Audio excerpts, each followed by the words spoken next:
God kväll! Kurre! Bonbon, jo! Nu är det dags att äta. Varsågoda. Oh yes, varsågod. Oh.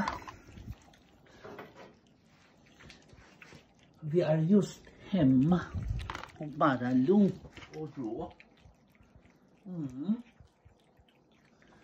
Och vet ni vad? Min syster i Filippinerna har skapat en ny katt. Heter Bambi. Bonbon! Kurre! Och sen Bambi i Filippinerna